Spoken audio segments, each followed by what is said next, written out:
El Servicio Nacional de la Discapacidad y la Organización Internacional del Trabajo presentan el ciclo de conversaciones Aprendiendo a Incluir. Entornos accesibles para avanzar hacia más inclusión.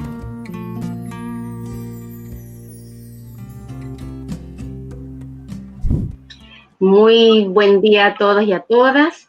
Sean ustedes muy bienvenidos y bienvenidas a este ciclo de conversaciones que sostenemos con mujeres y hombres líderes e inspiradores que trabajan a favor de la inclusión de las personas con discapacidad en Chile, en América Latina y el mundo. Este ciclo de conversaciones es parte de un convenio de cooperación entre la Organización Internacional del Trabajo y el Servicio Nacional de la Discapacidad Senadis de Chile, bajo el proyecto Más Inclusión. Y lo que busca es presentar ante ustedes experiencias, reflexiones y debates vigentes acerca de cómo avanzar con más fuerza para la inclusión de personas con discapacidad y asegurarnos que en ninguna parte, en todas partes del mundo, nadie quede atrás. Hoy tenemos la oportunidad de contar con una organización líder global, que es la Fundación 11, que a través de José Luis Borao nos va a presentar la valiosa experiencia que tiene en inclusión de personas con discapacidad en diferentes ámbitos y que le ha significado mejorar las condiciones de bienestar de un gran grupo de población. Fundación 11, a través de José Luis, ha aceptado generosamente esta invitación a compartir su experiencia de trabajo y de ella esperamos aprender muchísimo y que además gentilmente son colaboradores tanto en España como en el resto del mundo. Muy buen día, José Luis, buen día desde Santiago de Chile y buenas tardes para ti hasta Madrid. José Luis es arquitecto de la Politécnica de Madrid y además tiene un máster en Economía Social y ha desarrollado una carrera realmente interesante en materia de accesibilidad. Muchísimas gracias. En primer lugar, agradecer en nombre de la Fundación 11 el invitarnos a estos diálogos, pues en cierta manera para compartir, ¿no? Compartir la experiencia que llevamos de todo el trabajo que llevamos elaborando desde la Fundación 11 desde hace más ya de 32 años. Y bueno, yo soy arquitecto por la Universidad Politécnica de Madrid y mis orígenes de la accesibilidad fueron un poquito de rebote.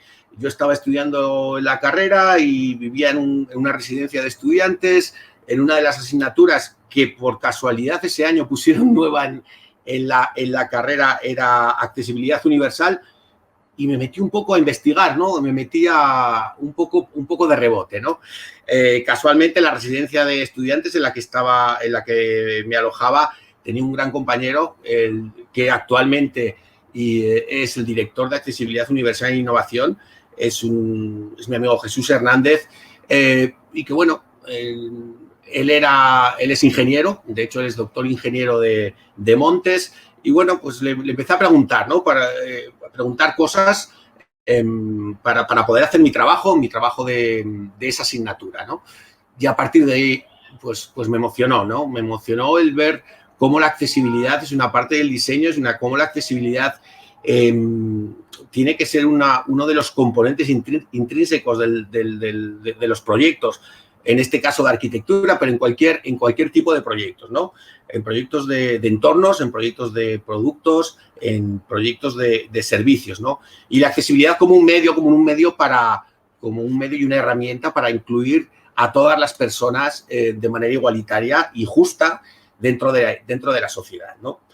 Pues allá empecé hace ya más de 20 años. Suena duro decir ya más de 20 años, pero sí, allí empecé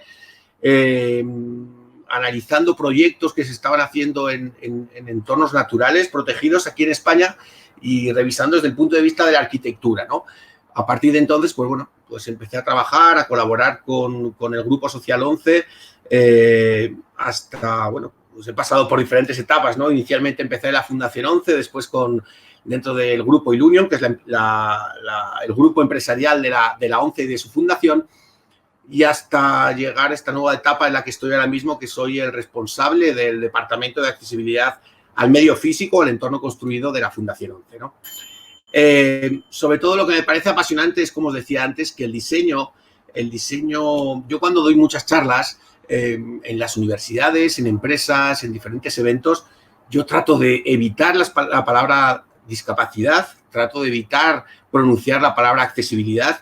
Entiendo que estamos hablando de diseño, estamos hablando de inclusión, estamos hablando de justicia y, bueno, yo creo que eso es lo que me enganchó, ¿no? Lo que me enganchó para seguir trabajando en este apasionante mundo y, sobre todo, porque me hacía pensar que los arquitectos tenemos una responsabilidad que va mucho más allá de hacer grandes edificios, grandes ciudades, grandes soluciones arquitectónicas, sino que tenemos una responsabilidad social y eso es lo que me hace todos los días levantarme con la misma ilusión que hace 20 años, ¿no? Que es aportar mi granito de arena para que esta sociedad sea más justa y que sea realmente inclusiva, ¿no? Áreas de acción de la accesibilidad. Gracias por compartir esa experiencia de tu trayectoria inicial profesional. Y ahora podríamos mirar qué es las principales líneas de trabajo que hace tu unidad, tu departamento. ¿En qué consiste este departamento de accesibilidad y de diseño, accesibilidad, y anda corrigiéndonos cuáles serían hoy día también, porque estamos en un proceso de aprendizaje, entonces también ir como cambiando los conceptos y ir también siendo inclusivos incluso en aquello? Sí, bueno, desde el departamento que yo dirijo, que es el departamento, como os comentaba, de accesibilidad al medio físico, hablamos de todo lo que tiene que ver con accesibilidad al entorno construido, a las ciudades, a los edificios, al transporte, pero como ya se ha hablado, pues bueno, es un aspecto transversal, con lo cual temas de turismo tienen que tener, obviamente, cuestiones relacionadas con la accesibilidad al entorno construido, al medio físico, ¿no? Temas de accesibilidad al entorno laboral tiene que tener un entorno donde desarrollar esa actividad laboral. Con lo cual, nuestra actividad está sobre todo centrada en esos ámbitos construidos, en esos ámbitos urbanizados, en esos ámbitos arquitectónicos. Desde todos los puntos de vista, ¿no? Desde dar soluciones o consultoría a arquitectos, a ingenieros que están desarrollando soluciones en sus despachos, en sus propios gabinetes, que ya pueden ser desde el punto de vista privado, desde el punto de vista más público, institucional, desde las alcaldías, desde los ministerios, etcétera.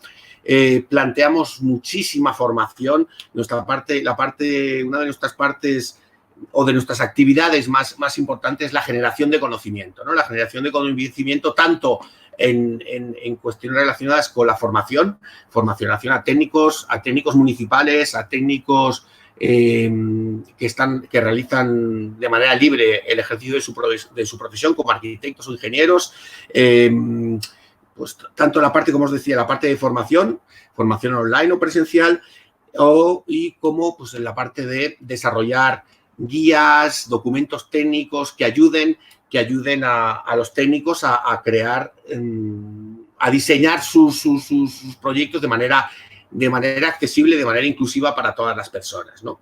Esas dos patas son lo que más actividad nos lleva, ¿no? Pero hacemos muchas otras cosas.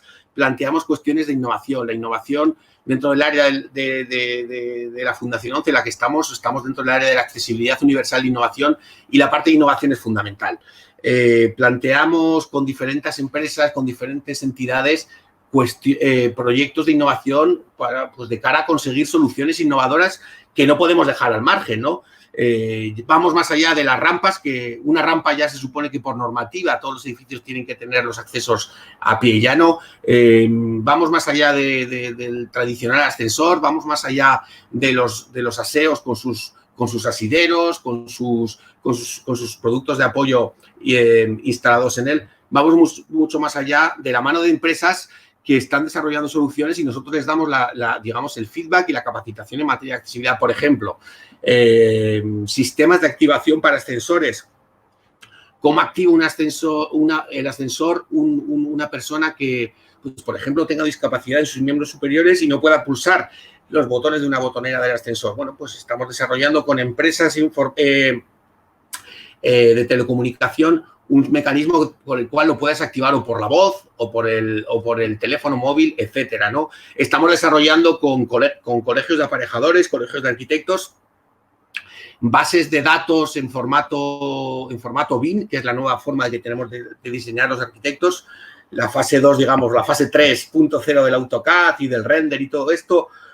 Pues bueno, desarrollando bibliotecas de elementos que tienen que ver con la accesibilidad, como puede ser rebajes de aceras, semáforos sonoros, bancos accesibles, elementos de zonas de juegos de niños accesibles.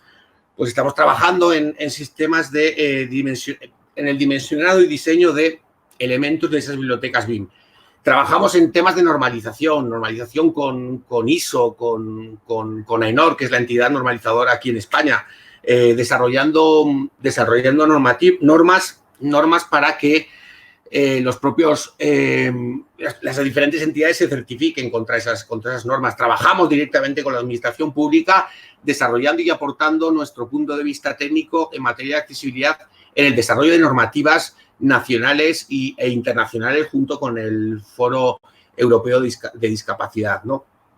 Es decir, nuestra actividad, sobre todo, está centrada en la generación de conocimiento, pero con muchas actividades, ¿no? Yo ahora mismo me atrevería a decir que la parte de innovación es fundamental y esencial por nuestra parte, pero nunca podemos olvidar la sensibilización, la formación de técnicos y sobre todo la ayuda a otros compañeros arquitectos que no han tenido la suerte de meterse en el mundo de la accesibilidad. Yo muchas veces digo que los arquitectos parece que somos los culpables de todos los males del mundo, ¿no? Y sobre todo en la accesibilidad mucho más cuando nos encontramos con edificios que dejan a las personas fuera porque utilizan una silla de ruedas, porque son ciegos o porque no comprenden el entorno construido, ¿no?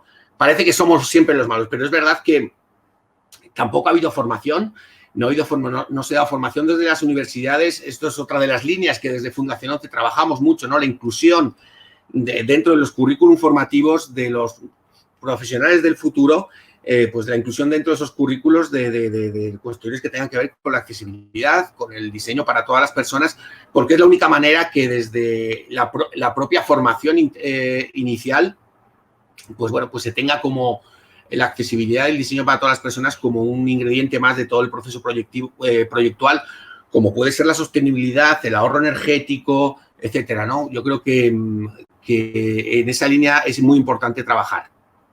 Nos dejaste como además muy entusiasmado porque una de las componentes del proyecto nuestro es también el trabajo con los municipios y siempre ha sido los municipios de Chile, que son 346, 347, y estos municipios de Chile tienen también, igual por normativa, desarrollar acciones de accesibilidad, pero básicas, como más todavía no pensando en unos niveles superiores. Por lo tanto, siempre hay una solicitud que nos mandan tus colegas de los departamentos de obras municipales, es acerca de cómo aprendemos a hacer esto. Entonces, creo que este componente formativo permanente en universidades, en colegas, diseminación, formación e innovación van muy de la mano. Implicaciones de la pandemia en la accesibilidad. Una de las cuestiones que ha salido fuerte sobre diseño durante el periodo de la pandemia es que develó las grandes debilidades que tenían las personas con discapacidad para poder desarrollar su teletrabajo en casa y por otro también el retorno seguro. No sé si ese es un debate que han estado teniendo en la Fundación, porque igual, aun cuando hay un retorno, ustedes lo van a empezar a vivir, ¿cuáles van a ser esas condiciones del retorno? ¿Cuáles van a garantizar de perfeccionar todos aquellos lugares en los que no tenían un diseño accesible y también las oportunidades para que las personas puedan trabajar y especialmente que no sea caro, porque nos empieza a asustar también la idea de que hemos avanzado en inclusión laboral, pero después ahora vamos a tener mayores exigencias y eso es posible o no. Cuéntanos si ese debate lo están teniendo ustedes. Por supuesto, desde el primer día, ¿no? Porque realmente de un día casi de la noche a la mañana nos vimos encerrados todos en nuestras casas, teniendo que montar nuestras oficinas de manera precipitada, sin tener ninguna planificación, sin disponer de unos espacios que estaban preparados para trabajar. Y cuando hablo de todos, hablo de todos. Yo soy el primero que he estado durante 3 meses encerrado en mi cocina, porque tengo 3 pequeñajos es el único sitio que tenía un poquito de intimidad para estar trabajando, ¿no? Pues imaginaros esto para una persona con discapacidad, ¿no? Que tiene muy medidos sus espacios, las viviendas no están preparadas para adecuarse de manera rápida, sin obras de gran tamaño, con lo cual es complicado, ¿no? Y lo teníamos que hacer desde el primer momento, ¿no? Y nos soltaron delante de una pantalla de un ordenador, de una computadora, con un montón de herramientas que hasta el momento casi nos sonaban como ciencia ficción, ¿no? Hablábamos de Skype, era lo que más en boga teníamos, lo que más utilizábamos, pero nos han empezado a aparecer Teams, nos ha empezado a aparecer Zoom, nos han empezado a aparecer Google Meets, nos han empezado a aparecer un montón de herramientas que nadie sabíamos utilizar, que nos hemos tenido que poner las pilas a utilizar, y el problema es que muchas de ellas no eran accesibles para una persona que, por ejemplo, es ciega, una persona que es sorda, una persona que no tiene destreza en los miembros en sus manos para poder activar estas plataformas. Y desde luego que nos hemos tenido que poner las pilas enseguida para que todos los compañeros con discapacidad pudieran hacer uso de estas nuevas plataformas para poder seguir trabajando, ¿no? Desde sus casas, ¿no? En esa línea, desde Fundación 11, desde el primer día nos hemos puesto a plantear, analizar la accesibilidad de todas las plataformas que se estaban utilizando en mayor medida. Hemos planteado tutoriales, hemos planteado formación a nuestros compañeros y hemos planteado tutoriales que están disponibles desde nuestro canal YouTube, de Fundación 11. Y eso nos hace pensar que, bueno, que el entorno virtual, aunque más nuevo, siguen sin tener en cuenta las cuestiones de accesibilidad y de inclusión, ¿no? Es decir, que se siguen repitiendo los mismos errores que teníamos desde hace 30, 40, 50 años dentro del entorno construido, dentro de nuestros edificios, dentro de nuestras ciudades, ¿no? Por supuesto que ese debate tenía que estar y así hemos intentado solventar las principales dificultades para que todas las personas con discapacidad pudieran estar trabajando en las mismas condiciones que las personas sin discapacidad, ¿no? Más allá de ese debate, un debate ya más desde el punto de vista arquitectónico, es verdad que las viviendas no están preparadas para una situación como la que estamos, ¿no? Todos podemos tener un despacho, un pequeño espacio para trabajar, que esto está muy bien si estás tú solo trabajando, si no tienes a tus 3 niños correteando por la casa, entrando cada 2 por 3. ¿Cuántas imágenes hemos visto? ¿Cuántos vídeos de WhatsApp de personas que estaban en una reunión telemática y aparecía el niño por delante pidiendo, papá, un poquito, dame el desayuno, Bueno, es decir, no estamos preparados y las viviendas no están preparadas y como arquitectos debemos reflexionar sobre la necesidad de adaptación de nuestros espacios, del sitio que es nuestro refugio, ¿no? Que es el sitio donde estamos seguros, mayor prueba que la de estar seguros frente a la pandemia que estar en casa, pues no hay otra, ¿no? Y luego, ya ahora hay que salir desde Fundación 11 en un problema que es que estábamos pensándolo casi desde que entramos, ¿no? ¿Y después qué? ¿Después qué va a pasar? No podemos permitir que en esta nueva normalidad, como se dice en cualquier conversación que existe ahora mismo en boga, no podemos permitir que esta nueva normalidad vuelva a dejar a un gran porcentaje de la población fuera, ¿no? Una nueva normalidad que va a estar marcada por muchas cuestiones, ¿no? Muchas cuestiones como son esa distancia de seguridad, ¿no? Y aquí ya se está hablando, aquí en España se ha marcado en 1,5 metros esa distancia de seguridad. Y yo también dentro de la pandemia pues me puse a pensar, hemos tenido tiempo muchos para pensar, ¿no? ¿Y por qué no plantear un nuevo canon 1,5 metros? Un canon 1,5 metros que nos está marcando esa distancia de seguridad, pero también es 1,5 metros que ya estábamos hablando hace muchísimos años en materia de accesibilidad, que era una medida que permitía a las personas que demandaban más espacio para moverse, para maniobrar por dentro de los edificios, pues bueno, que permitiera que esos entornos fueran accesibles, ¿no?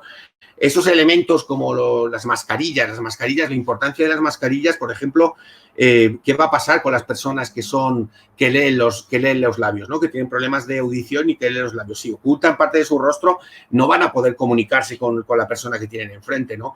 ¿Qué va a pasar con las personas con discapacidad cognitiva, ¿no? ¿Cómo van a comprender que una persona les esté tapando una parte del rostro y no sepan qué expresión tienen en su rostro, ¿no? Pues bueno, todas esas medidas las hemos recogido en una pequeña guía que está, bueno, es un folletito muy, muy sencillito que habla de las 11 claves para una nueva normalidad accesible, de manera que pongan en marcha, para que la pongan en marcha administraciones públicas, empresas privadas, dentro de sus ámbitos de competencia, y que traten de tomar las medidas que se tomen para diseñar esta nueva normalidad, no dejen a nadie atrás y se tengan en cuenta las cuestiones que demanda toda la población, ¿no? Es decir, está disponible en nuestra página web de Fundación 11, en nuestra biblioteca, y estamos encantados de compartirlos con todos vosotros porque creemos que es un documento que va a ser muy interesante, ¿no? Fantástico, vamos a ir por ello porque es un gran debate que está teniendo acá. Por supuesto que las mismas preguntas que se están haciendo ustedes, nosotros estamos confinados, pero claro, vamos tanto en el tiempo de confinamiento como en la salida, el día después, necesitamos ir como más preparados para abordar esos temas. Aprendiendo a construir entornos accesibles. He trabajado, me ha tocado mucho ir por Latinoamérica, he estado mucho en Colombia, Argentina, Ecuador, y yo siempre digo que os aprovechéis de nosotros, ¿no? Nosotros llevamos más de 30 años trabajando y, bueno, lo que hacemos es para mejorar esta sociedad, ¿no? Y no tenemos por qué hacer nada de nuevo, pero copiaros y preguntarnos y tenernos como referente para conseguir lo que yo creo que en nuestro país, en España, se ha conseguido, que son unos altos índices de inclusión y de accesibilidad. Nos queda mucho por hacer, muchísimo por hacer, y seguro que en estas conversaciones a los dos lados del océano, pues van a ser muy enriquecedoras para todos, ¿no? Y sobre todo una cosa, ¿no? Yo siempre digo, y ahora ya me sale otra vez la rama de arquitecto, que siempre me gusta decir que los entornos, los edificios, las ciudades no son accesibles o no son accesibles. Las ciudades, los edificios están bien o están mal diseñados. Y en el momento, y para decir que un entorno construido está bien diseñado, tendrá que ser sí o sí accesible. Es decir, a mí cuando me preguntan cuál es el edificio más accesible del mundo, digo, ¿cuál es el edificio que está mejor diseñado del mundo? Y yo pongo algunos ejemplos. Yo siempre pongo el ejemplo del museo Guggenheim de Frank Lloyd Wright en Nueva York, diseñado en la primera mitad del siglo pasado, y que, bueno, seguramente muchos de vosotros lo conoceréis, tiene una rampa helicoidal alrededor de todo el espacio del museo. Seguramente esa rampa no cumpla con los parámetros de accesibilidad que marca la Accessibility Disability Act, la ley que marca los parámetros de accesibilidad de Estados Unidos. Seguramente no incorpore unos pasamanos adecuados, seguramente no incluya rellanos intermedios como marca la normativa, pero sí que está pensado para que sea la forma más cómoda y mejor para recorrer ese edificio. Es decir, ese proyecto está bien diseñado y ese proyecto tiene en cuenta las necesidades de las personas, ¿no? Es decir, y vamos mucho más allá de las rampas, vamos mucho más allá de los parámetros técnicos, pero sí que es un espacio que se entiende, que se comprende, que se puede vivir, que se puede circular de manera correcta, con lo cual es un edificio bien diseñado. Busquemos entre todos nuestras ciudades, nuestras casas, nuestros edificios, hagámoslos entre todos, que tengan un gran diseño. Y si es así, conseguiremos tener una sociedad realmente accesible. Muchas gracias, José Luis, que realmente interesante esta conversación. Y bueno, es como tú señalaste, vamos a aprovechar la Fundación 11 como referente en tantos campos y en particular en este. Seguro que vamos a seguir conversando con muchos otros colegas acá que van a quedar muy encantados de saber de la experiencia, y nosotros también, nuestra tarea como IT es también difundir estas buenas prácticas y, por supuesto, aprender unos de otros. Así que te enviamos un gran abrazo, agradecemos tu generosidad, tu tiempo, tu entusiasmo y quedamos conectados. Perfecto, muchísimas gracias a vosotros y yo estoy aquí a vuestra disposición para lo que necesitéis. Aprendiendo a incluir. La Organización Internacional del Trabajo, Servicio Nacional de la Discapacidad, Ministerio de Desarrollo Social y Familia, Gobierno de Chile.